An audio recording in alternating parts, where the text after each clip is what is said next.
Call the Minister, Gareth Thomas. Madam Deputy Speaker, with your permission, I wish to make a statement on the Post Office. The Government inherited a Post Office that is simply not fit for purpose, following, frankly, disinterest from the last Government, a toxic culture in head office and years of underinvestment. Our top priority remains to deliver redress to those affected by the Horizon scandal. This Government has already taken significant steps to increase the payment of redress. It has nearly doubled under this Government. Let me be clear with the House, though. There are still complex cases to resolve, and we have identified gaps in the compensation process. But we are beginning to make progress. As of the 31st of October, £438 million has been paid to over 3,100 claimants. We also, in July, launched the new Horizon Convictions Redress Scheme for victims whose convictions were overturned by legislation. And we have announced our intention to set up an appeal system for the much criticised Horizon Shortfall Scheme. We were clear in our manifesto that we will work to strengthen the Post Office network in consultation with postmasters, trade unions and customers. The Post Office network provides critical services valued by communities across the whole of the UK. Their essential services go beyond post. They provide access to cash, banking and other financial services too. This Government recognises in particular that access to cash remains important to millions across the UK. Through its network of 11,500 branches across the UK, Post Office continues to provide vital banking services through the banking framework to communities and businesses alike and protect access to cash. I know how highly this House rightly values postmasters and what they provide day in and day out to the communities they serve. But we have to recognise that the Post Office is far from perfect. We have seen this from evidence given at the inquiry. It's clear there needs to be significant cultural change at the Post Office to ensure it genuinely prioritises the needs of postmasters and delivers customers' needs far into the future. It's also clear more needs to be done to rebuild trust within the business and with the public who depend on their services. It's no secret too that the business is facing commercial challenges. Nearly half of its branches are not profitable or only make a small profit from the Post Office business. Postmaster pay hasn't increased materially for a decade. The company has a high cost base and needs to transform its IT system. Earlier today, Nigel Railton set out his ambition for the future of the Post Office in his role as chair. Postmasters have to be placed front and centre of the Post Office, and we agree that the culture of the Post Office headquarters, in particular, needs to change fundamentally to deliver that. As part of this, the Post Office plans to reduce central costs and look seriously at other ways to deliver efficiencies, which should enable real-term increases in postmaster pay. Mr Railton's ambitions are for a new deal for postmasters that puts postmasters at the heart of the Post Office. There will be stronger postmaster engagement in the running of the business. As part of this, a new postmaster panel will be established to enable current postmasters to work with the company to improve the support and training provided to postmasters. The Post Office will also set up a new consultative council. It will work with the Post Office senior management on how these new plans are taken forward to provide genuine challenge and maintain focus on the needs of postmasters. Mr Railton's plan seeks to make changes to the business with the ambition of significantly increasing postmaster remuneration, and it sets out an intention to transform the service and support postmasters receive from the Post Office. No decisions to close any or all of the remaining directly managed branches have been taken. The Post Office will continue to deliver on the 11,500 minimum branches requirement set by Government. We have made clear to the Post Office that we expect them to consult with postmasters, trade unions and other stakeholders before any individual decisions are taken. Aspects of the plan are also subject to Government funding and outcomes of the upcoming spending review. Lastly, Madam Deputy Speaker, we have already set out our plan to publish a Green Paper to consult with the public on the long-term future of the Post Office, not least how it should be governed after a decade of decline. Doing nothing at the Post Office is simply not an option. There is more work to be done, but there has to be change, and I commend this statement to the House. I call the Shadow Minister, Andrew Griffith. Thank you, Madam Deputy Speaker, and I thank the Minister for his statement and for sharing an advance copy with me. Let me add on this side of the House that the victims of the Horizon IT scandal deserve full redress. I welcome the efforts to hasten the rollout of the payments being made, building on the work of my excellent friend, the Honourable Member for Thirsk and Moulton. I know we were promised an update on that particular matter by the government in mid-November. I'm not sure if that was what he was doing today, but please can he undertake to give this House regular updates on such an important matter. We also welcome the increased focus on postmasters. That is absolutely right. It is, however, with regret that we learn today the Post Office feels they've no choice but to begin the process of making radical decisions to reduce costs. And how has this come about? Well, in common with many other town centre enterprises, the Post Office costs are skyrocketing. Business rates are going up, national insurance contributions are going up, the threshold at which national insurance becomes payable are going down, their obligations around the minimum wage are going up. There is a direct line of sight connecting today's announcement and the Chancellor's budget, yet the Minister did not mention that in his statement once.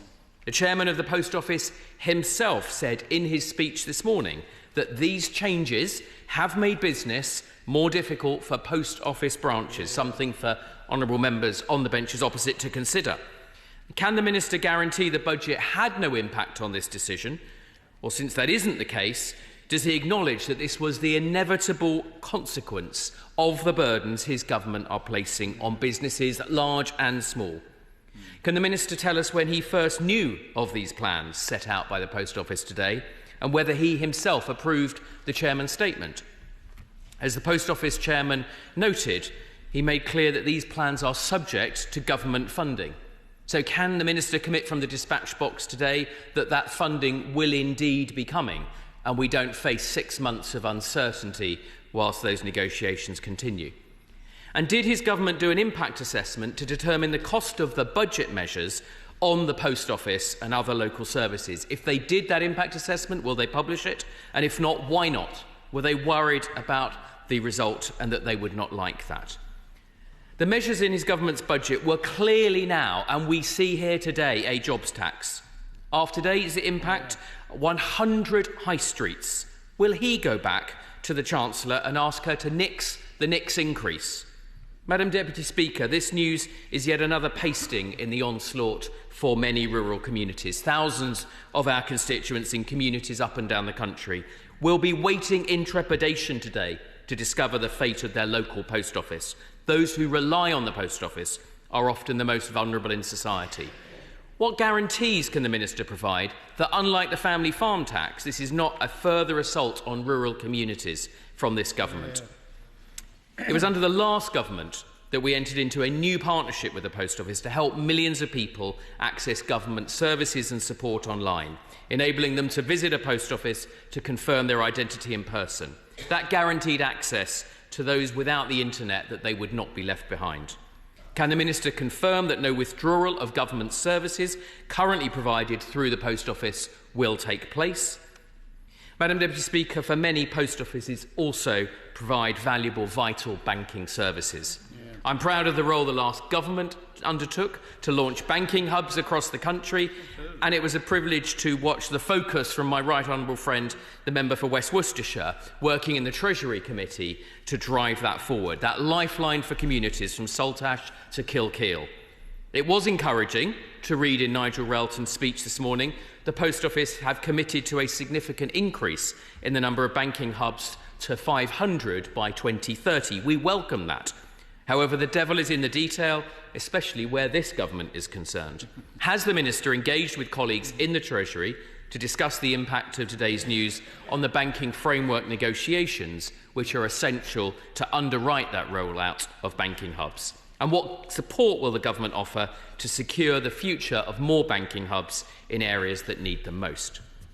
Madam Deputy Speaker, despite the fact that no one around the Cabinet table has ever set up a business, I would have thought it would be obvious that if you place unaccountable burdens on business, you push up the cost of wages and employment, you introduce a jobs tax, that this would be the consequence. Yet that is exactly what this government has tried to do, and here we are, no less than 2 weeks later. Our high streets are facing the devastating consequences of the government's decisions. Well, I'm grateful to the Shadow Minister for some of his comments.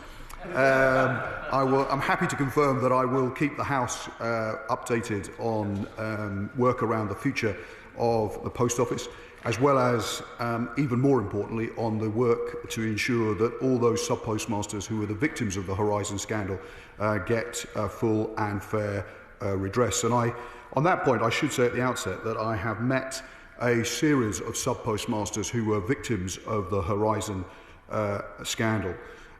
Each of them have certainly left their mark on me in terms of their stories will stay with me for a very long time, and I'm sure I speak in that regard for the whole House for the conversations that they've had with individual sub-postmasters in their constituencies, and I'm therefore acutely aware of my responsibility and the government's responsibility more generally to follow through on our commitment to speed up redress.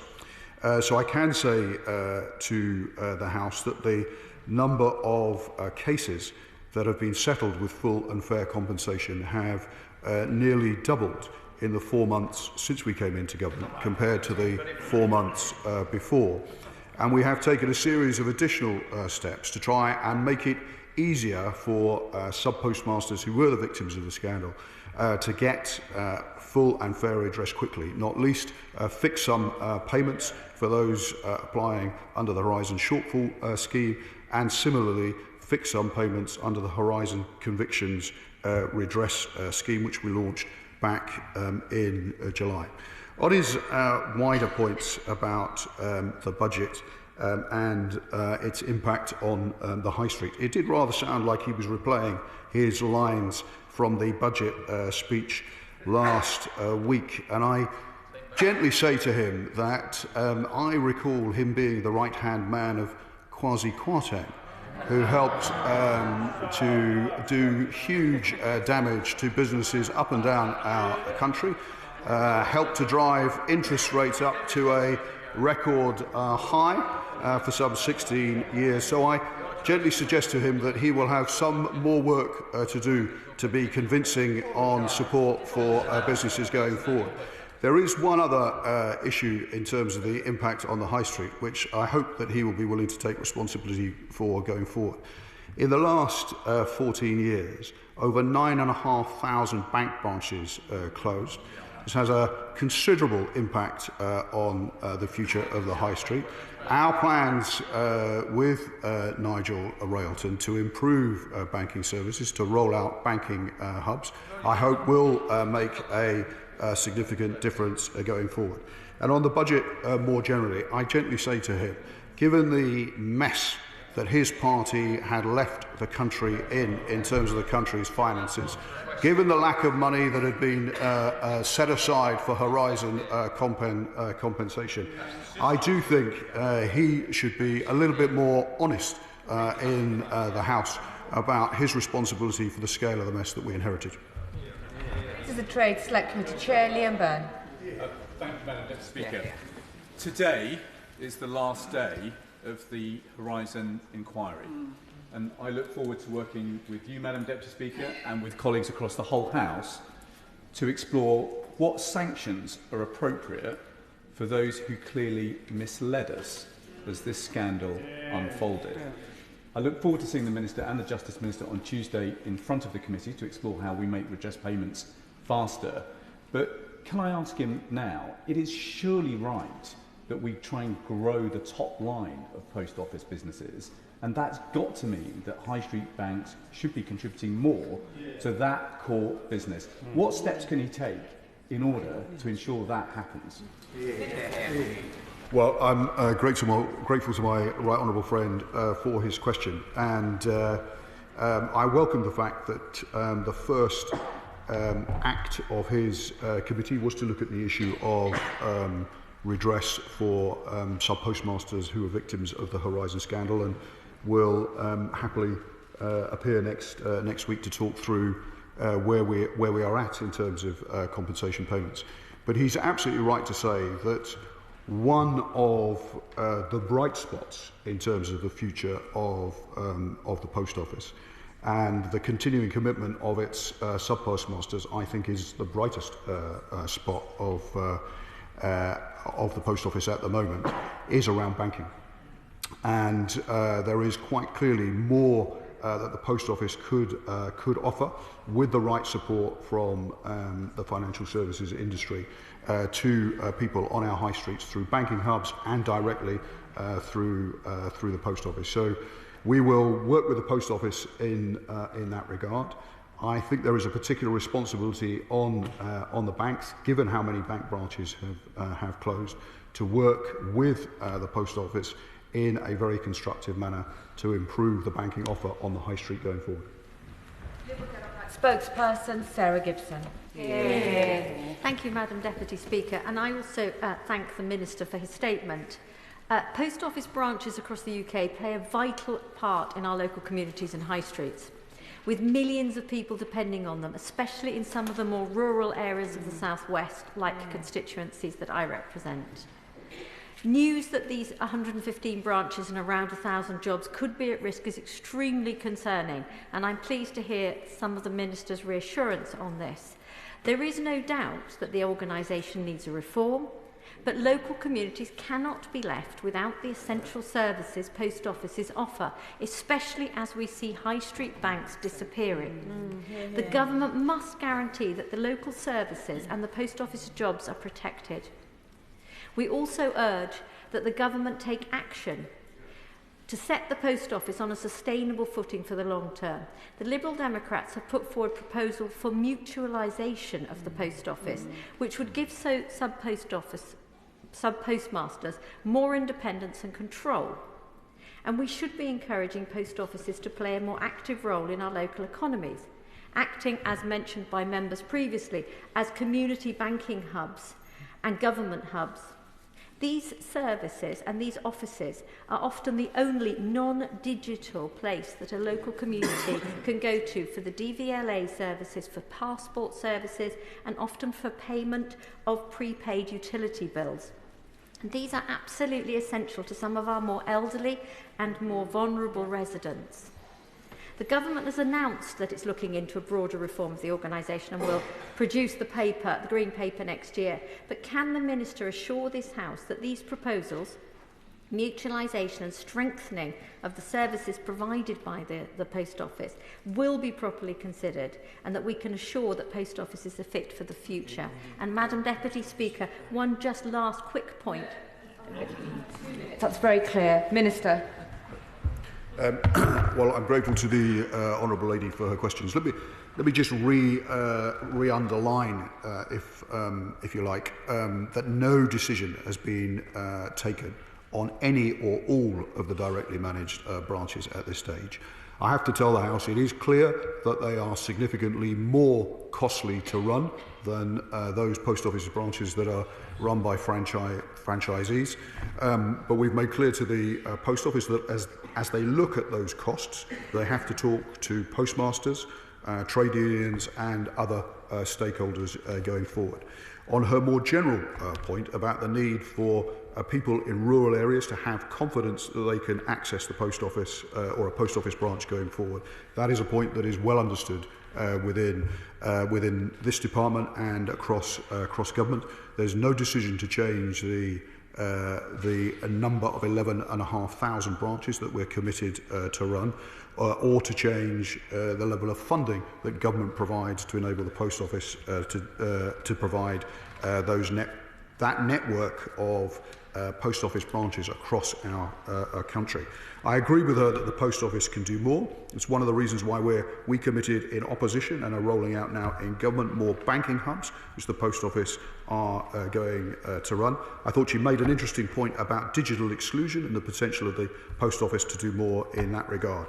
And lastly, on mutualisation, I simply say to her, given my background, I am certainly interested in mutualisation. But I hope she will recognise that there are some significant challenges in terms of whether or not mutualisation is a realistic possibility at this stage. But one of the reasons why we have made a commitment to publish a green paper next year is to explore those issues in more detail. Thank you, Madam Deputy Speaker. I know that my honourable friend, the Minister, is insistent that the Post Office continues to play a vital role in our communities. And given that the Horizon inquiry is finishing today, will you say something more about the fact that sub-postmasters will now be considered by the Post Office, frankly, in a way that they've never been before? Each time I've met a sub-postmaster who was a victim of the Horizon scandal, I have to say I have been shocked by the way in which they were treated by the Post Office. And I'm sure that experience that I've had is reflected by those who've had similar conversations with Post Office sub-postmasters who were victims of the scandal in their own constituencies. There has to be a fundamental change in the culture of the Post Office going forward. So I welcome Mr Railton's plans both to set up a consultative council to work with sub-postmasters on the future of the commercial future of the Post Office, and a postmaster panel to provide more training and support to postmasters going forward. One of the challenges for government, which is why we have committed to publish a green paper, is to think through how you lock those that change of culture in place going forward. And my honourable friend, and indeed other members of the House, will be very welcome to engage with us during that green paper process. Thank you, Madam Speaker. Given that there's that massive difference between Crown Post Offices and sub-post offices, Crown Post Offices are clearly more expensive because they offer a bigger range of services and they're dedicated to the work of the Post Office. Given those costs, he will know that in his constituency and mine, there are several Crown Post Offices under threat. So will he give a commitment to this House that none of those Crown Post Offices will be downgraded before the issue of the Green Paper and the future of the Post Office is decided? What I've made clear already is that no decisions have been taken to close any directly managed branch. There is a need to look at the costs of the Post Office that the Post Office incurs going forward in order to make it fit for purpose over the next 5 to 10 years, and that therefore, as a result, we do need to look at the future of directly managed branches. But we will only do that once, as we have made clear to the Post Office, they have talked seriously with sub-postmasters and with trade unions and with other key stakeholders going forward. And that, I think, is the right way to proceed. We've also made clear that we're not going to change, we're not changing the commitment to provide 11,500 branches either. That will ensure that everybody continues to have good access to a Post Office branch in every part of the country. Clive. Thank you, Madam Speaker. Last Parliament, sometimes before the Lib Dems took up the issue, I met with my constituent Richard Trinder, the sub-postmaster at Handsworth Post Office in my constituency, and some of his colleagues across the country online. They raised the issue of mutualisation. I raised it with the previous Post Office Minister, the Right Honourable Member for Thurston Moulton, and he gave it positive consideration. He said he would. I note my honourable friend today has said exactly the same. Now, I know it's some time away before we get the fundamentals of the Post Office sorted out, but could he say how he's going to engage with sub-postmasters, because they're the key to this issue, to work with them and look with them at how mutualisation might work and what sort of structures they might like to see created that could make it work positively going forward? Well, I welcome the question of my right honourable friend. I think the steps that there are a number of steps I think one needs to take in order to see mutualisation as a realistic way forward. In the first instance, there has to be a sustained change in the culture in the Post Office as to way in terms of how sub-postmasters are treated. So in that regard, the establishment of the Post Office Postmaster Panel and a consultative council, which the chair of the Post Office, Nigel Railton, has announced he will bring forward, are significant steps forward, and one in which I hope the sub-postmasters in my right honourable friend's constituency will genuinely engage with.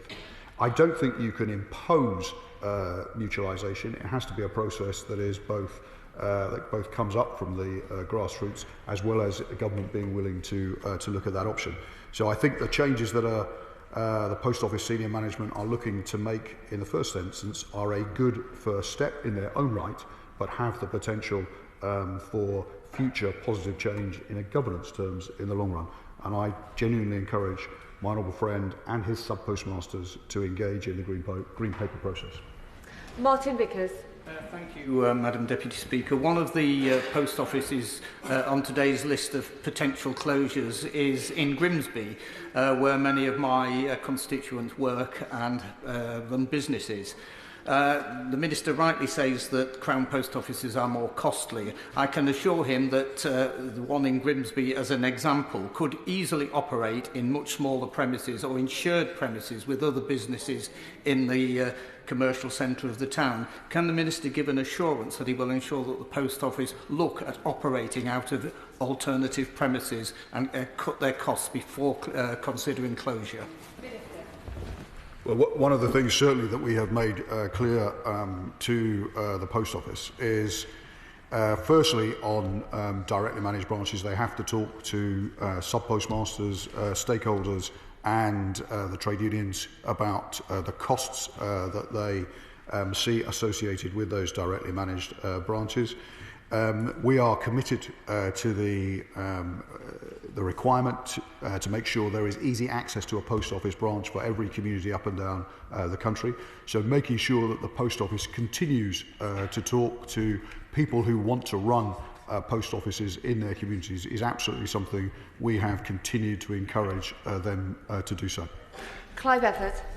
Madam Deputy Speaker, I'm a veteran of virtually every debate, every urgent question and every statement on this issue over quite more years than I care to mention.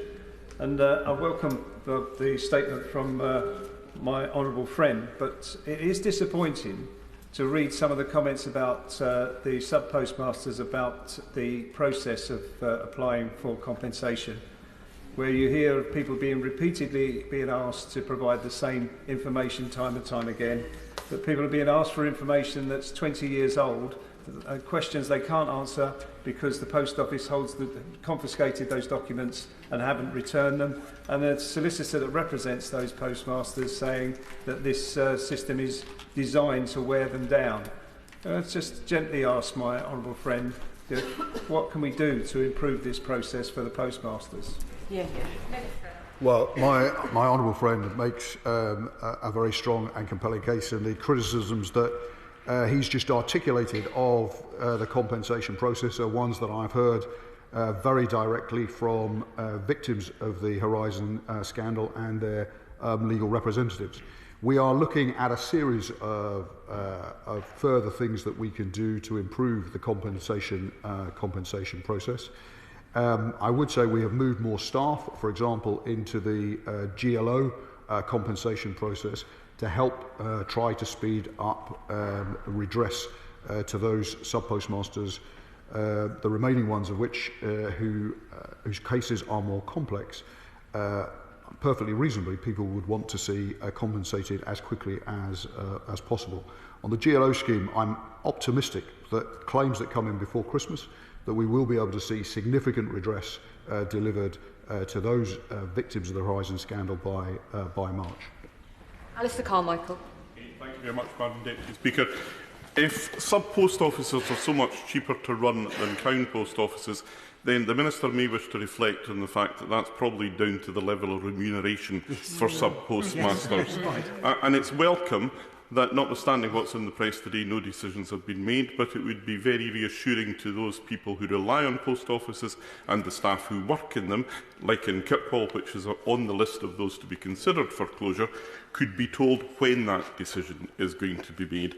And when the Minister talks about consulting postmasters, trade unions and other stakeholders, are we safe to assume that other stakeholders here include communities and the customers? Because they will be looking for the full range of services and adequate physical space in which to access them. Well, the honourable gentleman is right to bring the House's attention back to the issue of sub-postmaster pay, where there has been no material improvement in sub-postmaster pay for over a decade. And that is, if we're going to see sub-postmasters genuinely treated better in the future, addressing that issue is a fundamental issue. And in that regard, I welcome very much the chair of the Post Office, Nigel Railton's focus on that in his speech today. I gently re-emphasise to him, we remain committed to the requirement of government to deliver 11,500 branches to ensure that every community has easy access to the Post Office branch network. And any decisions about individual branch decisions, absolutely communities will need to be involved in those decisions. Thank you, Madam Deputy Speaker. Acton lost its well-used, still much missed post office in 2018, but it is also home to the first ever urban post office run banking hub. Given that the trend is to co-locate these things and it seems to have drawn a blank, there's too many onerous things, businesses don't want it, could the Minister help me investigate ways to sort of merge the two? It seems a natural home, it's post office owned, and he could come and do a visit as a neighbouring MP and cut the ribbon when we finally get postal services back to Acton where they belong. My honourable friend has always been a great champion of her constituency. I have visited the banking hub in Acton in a previous life before the general election, and I'd be very happy to revisit the post office. I hear her message about co-location, and I assure her that I will look at that, and I'm sure she will continue to press me on the future of banking hubs in Acton going forward. Jeremy Corbyn. Thank you, Madam Deputy Speaker. I welcome the Minister's statement today and his assertion that the Post Office is a central part of our community. The previous administration of the Post Office seemed to glory in selling off Crown Post Offices and reducing the service for all of us. Can the Minister commit to the question that was raised earlier by the member for Harrow East, that there will be no more closures of Crown Post Offices, and in the consultation process he will consider the reopening or extension of the Crown Post Office network, where there is a variety of services presented and it is central to the life of a high street or a community all over the country, and the Post Office can play a huge role in the regeneration of our town centres.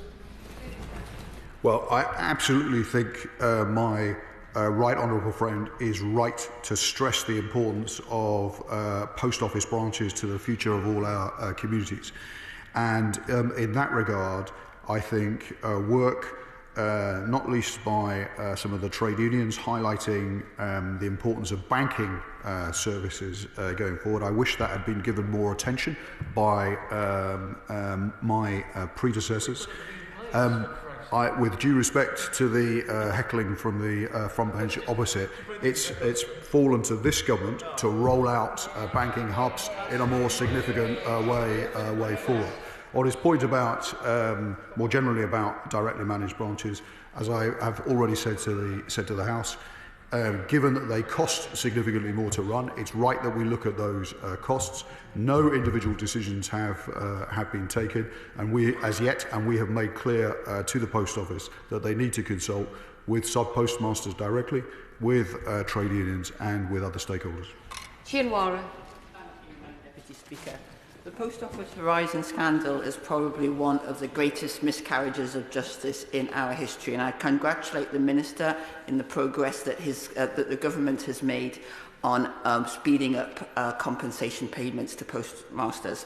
It was also a huge failure of IT in terms of IT procurement, IT deployment and IT management, and indeed undermining public confidence in technology.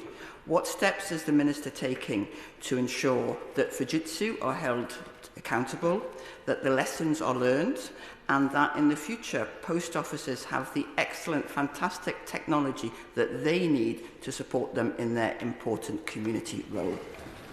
My honourable friend makes a crucial point about the future of the post office, that we have to get right the technology that sub-postmasters are expected to use. And there have been serious problems with the previous government's efforts to find solutions to the Horizon replacement. There were significant delays in that work. We have had to bring in additional consultant expertise to work with the Post Office to look at what we can do to bring forward a proper replacement of the Horizon technology going forward. More generally on Fujitsu, the Horizon inquiry, we expect to bring forward a view about the accountability of particular organisations and particular individuals. We'll look at, obviously, at what that inquiry by Sir Wynne recommends in that regard and make appropriate decisions on those issues going forward.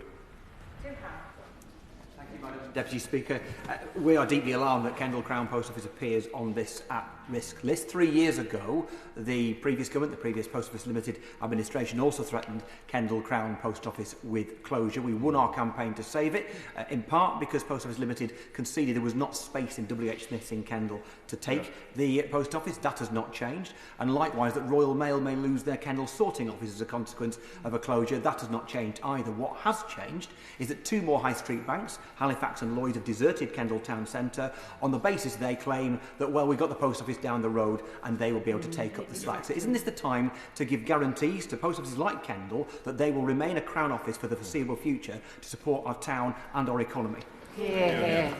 Well, I say gently to the honourable gentleman, I recognise absolutely his point about bank branches in Kendal, banks and the communities that they serve, Kendal and many others, and the retreat of the banks from the high street, and therefore the bank's responsibility to work with the post office going forward to make sure that communities can have access to the banking services they need, in particular through the post office. That's one of the reasons why we want to expand significantly banking hubs going forward. On his point more generally about the post office in Kendal, I simply underline to him, no decisions have been taken about Kendal or any other individual directly managed branch. We do expect the post office to talk to sub-postmasters, to trade unions and other stakeholders about this going forward. But genuinely, I say to him, there are significant additional costs associated with the directly managed branches, and it's right that the post office looks at those questions as well. John Trickett. Ma'am, when you reflect on the Minister's words that the Post Office wasn't fit for purpose, it's hard to avoid agreeing with him, given the elite contempt which they showed for the people who worked for them, dripping really with contempt for ordinary folk. So when he meets the new management, would he bear in mind the experience of my constituencies? I have 23 separate former mining villages with chronic poverty throughout. And the banks, one after the other, are withdrawn from every village and small township in our area. We have 20,000 people without a car, and quite honestly, a crap bus service. And many of those people have no access to the internet either. The only lifeline they have are the post offices. And will he ensure that there are no closures, any further closures, and withdrawal by the market or by the state from those villages which worked so hard to create the wealth of our country in the last century? I say to my old friend, I'm acutely aware of the responsibility of government to make sure that we continue to ensure that every community has access to a post office branch going forward. That's one of the reasons why we are continuing to provide a £50 million in subsidy to the post office to maintain the network going forward. It's also why we think the post office should do more in terms of providing banking services. It's one of the potential areas for the post office to grow their business. And in that regard, given the retreat of bank branches from constituencies like his, absolutely we think the banks should work very directly with the post office to improve the banking offer in all our communities.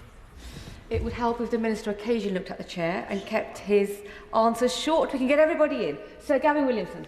Thank you, Madam Deputy Speaker. In my constituency of Stone, Great Werney and Penkridge, there's a real concern about the loss of more rural and village branches. Can the Minister give some assurance that he'll do everything he can do to preserve this vital link, but also look at how the post office operates more like many commercial franchise operators do, to support and help those postmasters to really maximise their business? Absolutely. I recognise there's a particular responsibility for the post office to work with sub-postmasters who provide a post office service in rural communities. It's one of the reasons why we remain committed to the requirement to provide 11,500 branches across the UK. And absolutely one of the key changes that we need to see within the post office, and one of the reasons why I welcome in particular these commitments in Sir Nigel Railton's plans today, is the commitment to a consultative council. That will, I hope, help to ensure that the voices of rural sub-postmasters are heard much more directly by senior management going forward, as well as the voices of sub-postmasters more generally, and a postmaster panel to provide support to sub-postmasters in general, but obviously in the context of his question, to rural sub-postmasters in particular. Amanda Martin. Thank you, Madam Deputy Speaker. I welcome the Minister's statement and actions on the Horizon scandal and his commitment to the service Post Office gives. I also note that today's proposed closure of 115 contain Cosham in my constituency of Portsmouth North, and it's shocking that the opposition lay blame at this government, given that under the last government, closure after closure of high street banks in Cosham has made this post office an even more vital service. Absolutely. How will the Minister ensure that postmasters, employees and community voices are heard in retaining this vital branch of Cosham in the restructured discussions and in the future development of high streets and banks and post offices working together?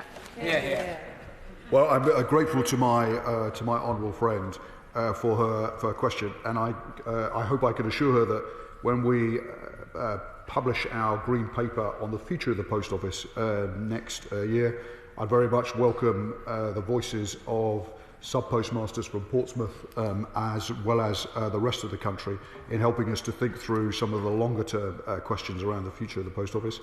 More specifically, as I have already underlined a number of times, no specific decisions have been taken about the future of individual directly managed branches.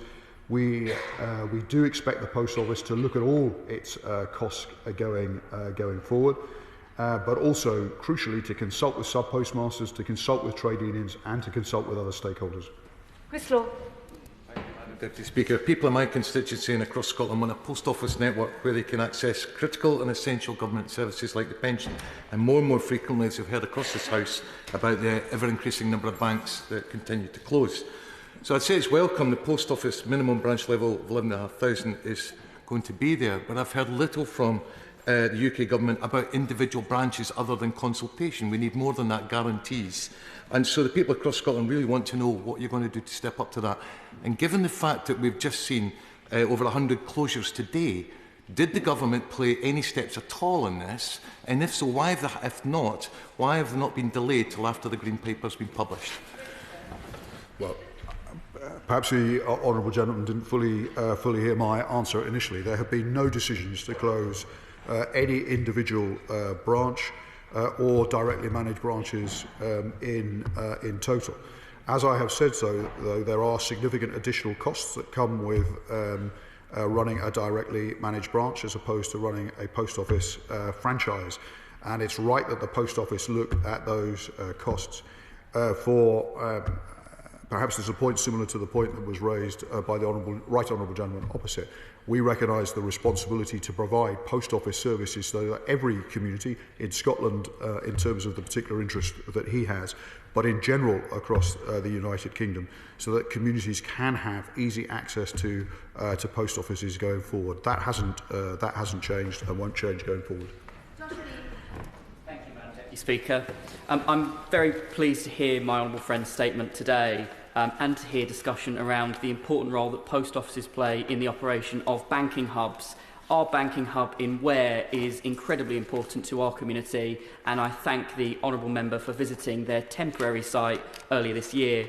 Can I ask if he will commit to returning on a visit with me when they find their permanent site, hopefully in the very near future? I'm very happy to give my honourable friend the assurance that I will happily come back to visit his constituency when the banking hub in his constituency has got a permanent home. Be delighted to. Lisa Smart. Thank you very much, Madam Deputy Speaker. Post offices offer more than the sum of their parts, and their loss is felt keenly when branches close, as 2 have done recently in my constituency, in High Lane and on the Five Ways Parade in Hazel Grove. And in both cases, it was the postmasters who felt no longer able to continue in the role, at least in part for commercial reasons.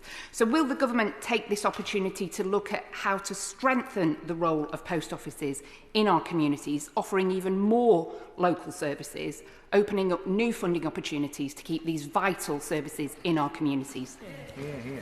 The situation that the Honourable Lady described is exactly the reason why I welcome the new management of the Post Office, putting the issue of sub-postmaster pay front and centre of their thinking going forward.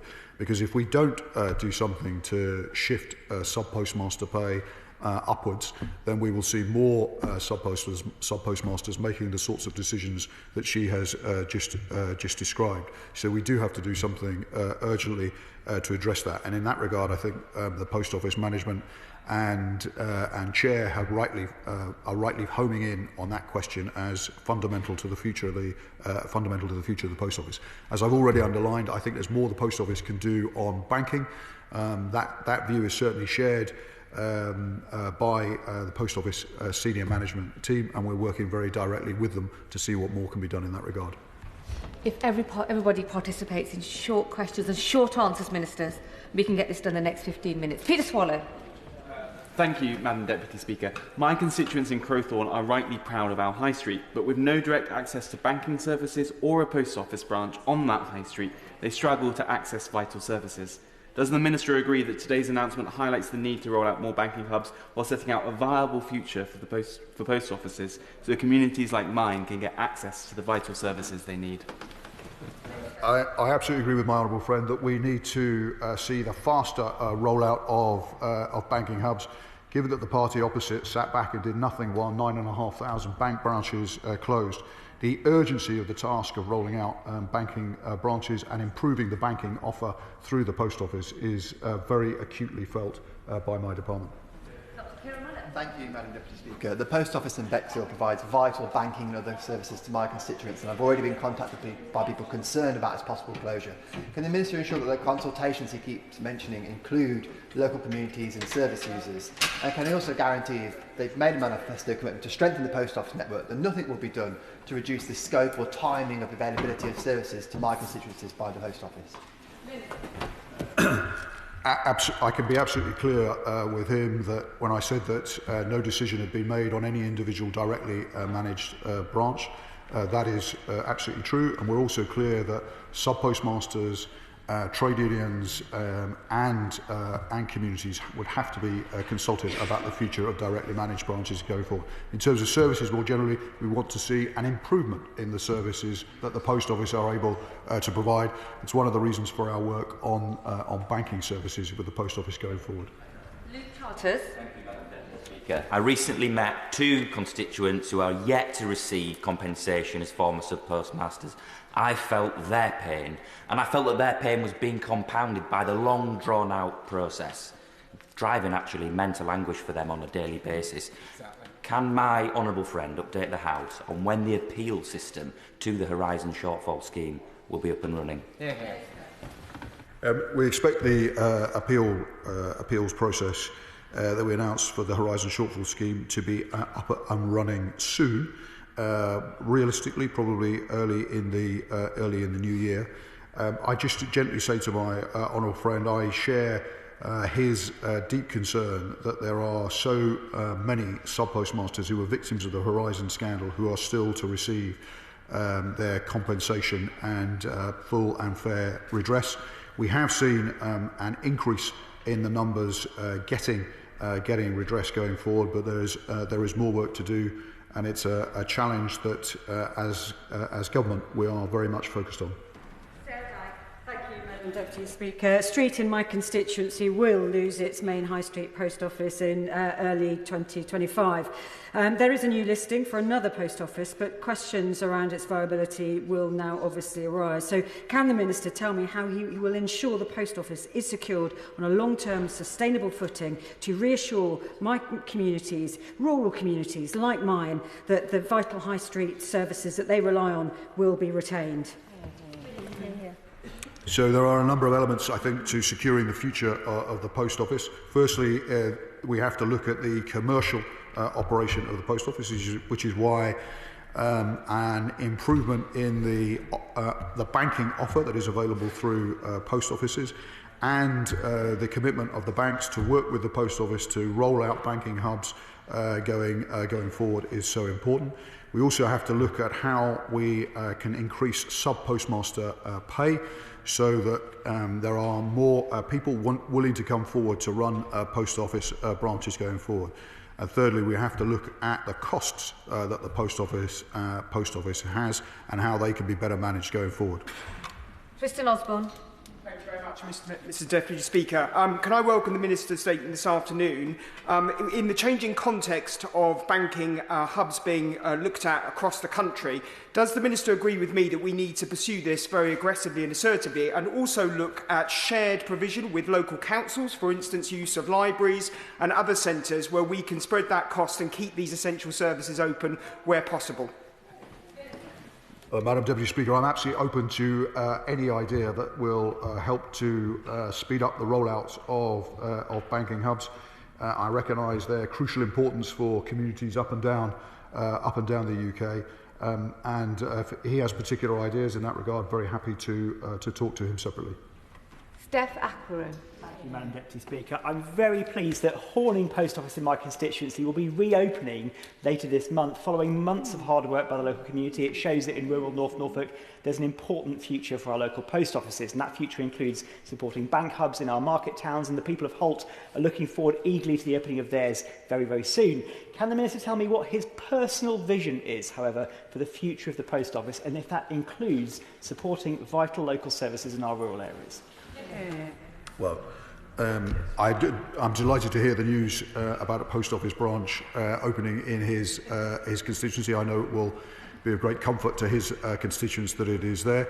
As I've set out earlier, one of the ways I think in which we can improve the services that are available through the post office to all communities is a better provision in terms of banking services going forward. So we're actively working with the post office on those questions. I think the rollout of banking hubs themselves will also help to improve the quality of the service that post offices can provide for our community, for all our communities going forwards too. Byrne. Thank you, Madam Deputy Speaker, and I welcome the announcements and the assurances that the Minister's given. But in relation to the 115 potential closures and 1,000 jobs, the way in which the post office can go about that will be either to close the Crown Post Office network or to franchise it off. Now in Corby there's New Post Office Square, which was opened up when the town centre was rejuvenated and now the post office. There's now no post office in New Post Office Square because it was franchised into the back of a shop, and that shop decided not to extend the franchise, so therefore there is now no post office. And what we need is an assurance from the post office that they're not going to go around this and turn around and take the numbers away from us. So would the Minister agree with me that they've got to hold into account this government's priorities on the high street and make sure that whatever it is that they're doing or planning fits around the green paper that is proposing for next year? My honourable friend will forgive me, I hope, that I'm not aware of the exact circumstances in his constituency, but I'm happy to meet him to talk through them if he thinks that would be useful. As I hope I've set out to the House, we remain absolutely committed to the need to make sure that every community has good access to a post office branch and all the services that a post office provides, and that is as true for his constituents as it is for constituents across the House. Very much, Madam Deputy Speaker. Oswestry in my constituency is the second largest town in Shropshire, and it serves a vast rural area stretching into mid Wales and across North Shropshire, which is digitally excluded quite often because it doesn't have adequate mobile signal or broadband services. So the full range of Crown Post Office services are absolutely essential. Can the Minister provide some assurance that the full range of Crown Post Office services will remain in Oswestry and that the Post Office will take into account the fact that it is so important to retain these vital services in rural areas which are being deserted by commercial organisations like banks? Well, I absolutely am clear that we have, as a government, a continuing responsibility which we recognise and accept to make sure post office services are available to every community across the UK, that there is easy access to a post office branch in rural areas and in urban areas alike, and we remain committed to doing that absolutely. As I've said earlier, no decision has been taken on to close any individual directly managed branch, but it is right that the post office looks at all its costs if we're going to achieve an increase in sub-postmaster pay going forward. And in that regard, and her wider point, it's important that the post office management this time, because previous management teams haven't always done so, consults properly with sub-postmasters, with trade unions and with other stakeholders. Crichton. Thank you, Madam Deputy Speaker. I welcome the Minister's comments on the Horizon scandal, which affected every constituency, including sub-postmasters in Hill and Near. But I must express concern that Stornoway Post Office is on that list of 115 possible closures. The loss of the main post office in the town would be a dreadful blow for the town. And I'd urge the Minister and the Post Office to consider that islanders have full access, full physical access to Crown Office service. All options must be considered, except closure. Well, I'm grateful to my honourable friend for his question. As I've made clear, we are very clear about the continuing commitment to make sure that every community up and down the UK, regardless of where they live, has access to post office services going forward. That commitment hasn't changed, and indeed we want to improve the quality of the offer from the post office going forward. Hence the comments I made about banking services. But I would be very happy to meet with my honourable friend to discuss his particular concerns about his community going forward, if that would be helpful. Jim Shannon. Deputy Speaker, I very much welcome the Minister's commitment to the post office compensation, and he's laid out very, very clearly the way forward, and we're all very, very pleased to hear that. But in relation to post offices, I have to register some concern. Minister, with branches in Newton Ards in my constituency and Bangor in my neighbouring North Down constituency posed to close, that would leave no main post office for over 100,000 people, a vast number of people in Northern Ireland. This can do nothing but reduce services for the most vulnerable in Northern Ireland, and I believe must be opposed strenuously. What steps will be taken between now and the final decision to ensure that government does not leave tens of thousands of people without a full service, while Post Office acknowledges the limitation of post office hubs in garages or shops to cope? They can't do it. The big post offices must remain open.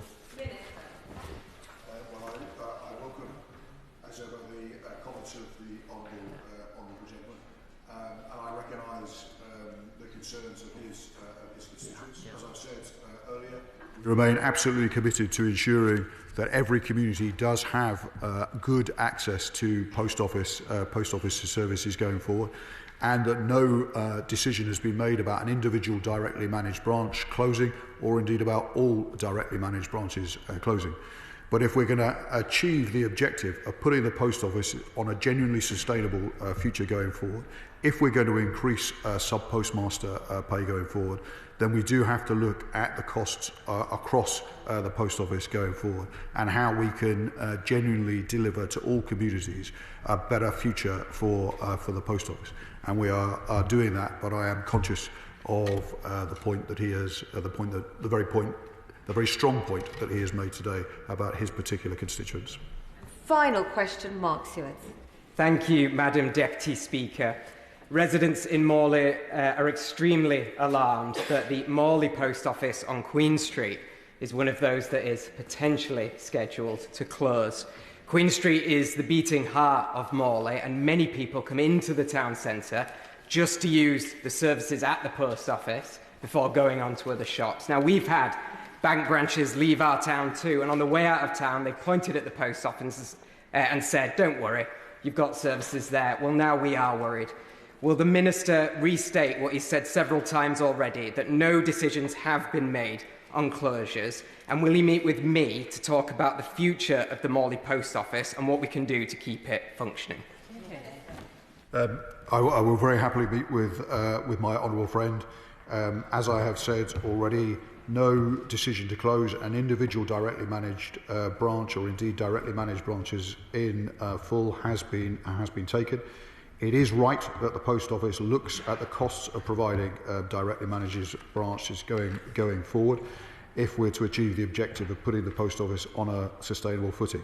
But we are also absolutely clear that every community in the UK needs to be able to retain good access to Post Office services going forward, and are looking at what else we can do with the Post Office senior management team to improve Post Office services going forward, not least in terms of banking. Right, that concludes that statement.